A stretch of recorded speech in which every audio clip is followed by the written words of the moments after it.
여러분 반갑습니다. 지난 시간에 이어서 지난 시간에는 우리가 터미널을 이제 첫 시간으로서 진행을 했었는데요. 자, 이번에는 터미널 관련 자, 두 번째 시간으로 여러분들하고 같이 자, 그 파일의 무결성을 체크하는 방법에 대해서 좀 확인을 해보도록 하겠습니다. 자, 이 부분은 일상생활에서 여러분들께서 이제 인터넷을 사용하는 과정이나 뭐 메일을 보낼 때라든가 그리고 파일을 상대방으로부터 받았을 때 그리고 알 수 없는 인터넷 공간상에서 파일을 다운로드 받았을 때 그런 차원에서 오늘 이 부분을 좀 함께 확인을 해 주셨으면 좋겠습니다.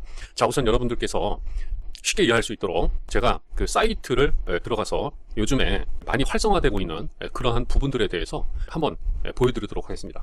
아마 여러분들도 이제 보시게 되면 아, 저게 그런 의미였었구나 라는 생각이 이제 살짝 드실 거예요. 자, 먼저 여러분들 많이 사용하고 계시는 자, VLC 플레이어라고 아시죠? 자, VLC 홈페이지에 들어가시게 되면 자, 이제 다운로드에 보시게 되면 다운로드 버튼이 있죠. 자, 다운로드를 한번 클릭해 보도록 하겠습니다. 자, 다운로드를 클릭하고 나면 좀 꼼꼼히 보시는 분들은 이제 이 부분이 보이실 거예요. 이제 보시게 되면 이 링크가 이제 두 개죠. 이제 하나는 다운로드가 안 되면 이제 클릭하라는 얘기고요. 그 다음에 이제 체크썸을 표시하라 이제 뭐 이런 뜻이죠, 그죠? 자, 그래서 지금 이 VLC 플레이어 지금 이제 DMG 파일이 다운로드가 되고 있는데요. 자, 이거 EXE 파일도 마찬가지입니다, 여러분. 그래서 VLC 플레이어를 다운로드 받을 때 OS에서 각각의 OS에서 다운로드를 누르시게 되면 지금처럼 해당 OS에 맞는 설치 파일이 이제 다운로드가 되게 되는 것이죠. 자, 이렇게 다운로드가 된 파일이 위조가 됐는지 아니면 다운로드가 되는 과정에서 데이터 패킷 손실은 없었는지 자, 그러한 무결성을 체크하는 부분이 있어요. 자, 그런데 이제 여러분들께서 이제 좀 확인을 하셔야 될 게 자, 이거 한번 볼게요. 일단 자, 디스플레이 체크썸을 요거를 클릭하시면 자, 여기에 SHA-256 체크썸이라고 해서 자, 코드가 이렇게 쭉 나와 있습니다. 그렇죠? 자, 일단 다운로드가 다 되고 나면 이 부분에 대해서 한번 검증하는 그 과정을 보여드리도록 하겠습니다. 이 VLC를 개발한 그 개발사죠, 단체, 조직이죠. 자, 여기서 서버에 올릴 때는 본인들이 이제 체크썸을 확인을 해서 이 값이 나왔다라고 하는 사실을 이제 공지하는 거예요. 자, 그래서 다운로드가 다 되면 우리가 처음에 웹서버에 올렸을 때 당시에 더 이상 어떤 파일에 변경을 주지 않은 상태에서 최종적인 DNA 값이다. 뭐 이렇게 이제 얘기를 할 수가 있는 거죠. DNA 값은 이거니까 너희들도 다운로드를 받으면 이 값이 맞는지 틀린지 비교를 해봐라. 이제 그런 취지예요. 자, 그러면 이제 다운로드 다 됐죠. 자, 그러면 일단 이제 터미널로 가서 자, 이제 한번 보도록 할게요. 자, SHA-256입니다. 체크썸. 자, 알고리즘이 256이에요. 자, 그러면 여러분들께서 이제 지금 다운로드를 제가 받았는데 자, 이 다운로드에 보시게 되면 자, VLC308이라고 하는 파일이 있어요. 자, 그러면 어떻게 하느냐? 자, 맥에서는요, 샷썸이라고 하는 알고리즘이 오픈 SSL 서버 메뉴에 들어가 있는 거죠. 자, 그래서 자, 맥에서는 자, 오픈 SSL을 실행을 하시고 거기에 서브 옵션으로 자, 샷썸을 입력하시면 됩니다. 자, 한번 보도록 할게요. 오픈 SSL 자, SHA-256 자, 이렇게 나오죠. 자, 그 다음에 다운로드에 VLC를 한번 볼게요. 자, 됐죠?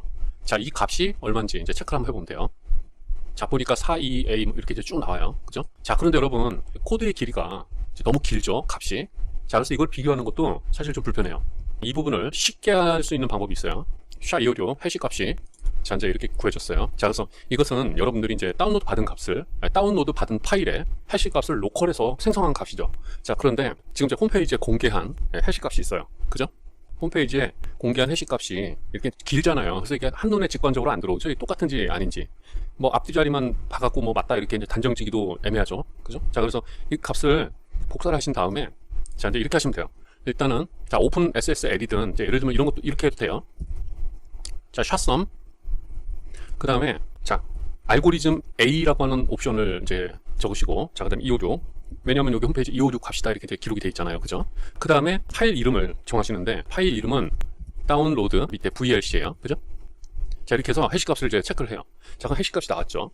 자, 그러면 해시 값이 나온 이 포맷 그대로 자, 이 포맷 그대로를 복사하셔가지고 자, 이렇게 복사를 하셔서 커맨드 C 자, 그 다음에 어떻게 하시냐 에코 자, 그 다음에 자, 여기다 붙여넣기 하시면 돼요. 이렇게 자, 그런 다음에 이 에코는요, 지금 이 그 더블 쿼트 사이에 있는 스트링 문자를 그냥 그대로 출력하는 역할을 해요. 자, 근데 이렇게 파이프가 이제 들어가면 출력을 뒤에 수반되는 명령의 입력값으로 집어넣는 것이죠. 자, 그래서 샷썸 그 다음에 이제 알고리즘은 얼마예요? 256이죠.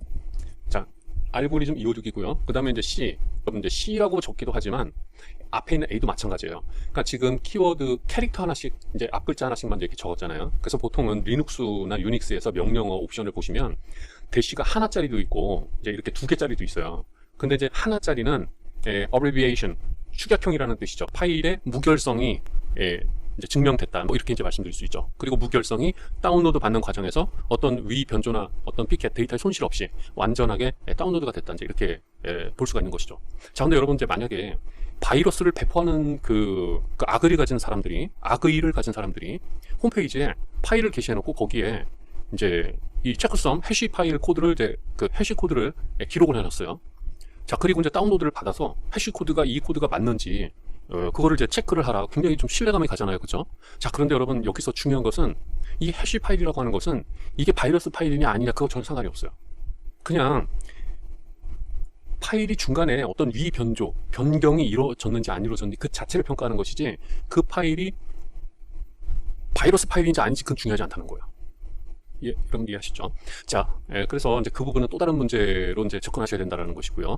자, 그 다음에 또 하나는 이제 이런 경우도 있어요, 여러분. 이게 별거 아닌 것 같지만, 어떤 파일을 압축하지 않고, 우리가 이제 보통 텍스트 문서나 이런 것들 간단하게, 그리고 컨피규레이션 파일 같은 경우는 FTP라든가 아니면 이제 SSH를 통해서 업로드를 서버로 많이 하는 경우가 있어요. 또 서버 것을 다운로드 받는 경우도 있고, 근데 서로 다른 운영체제에서 또 뭐 같은 운영체제라 하더라도 서로의 환경이 좀 약간 상이한 면이 있는데 그때 어떤 설정 값이 A라고 하는 그 호스트에서는 이상 없이 작동이 되는데 업로드를 하거나 다운로드를 한 쪽에서 어떤 컨피규레이션 값을 시스템에 적용하는 과정에서 잘 안 될 때가 있어요.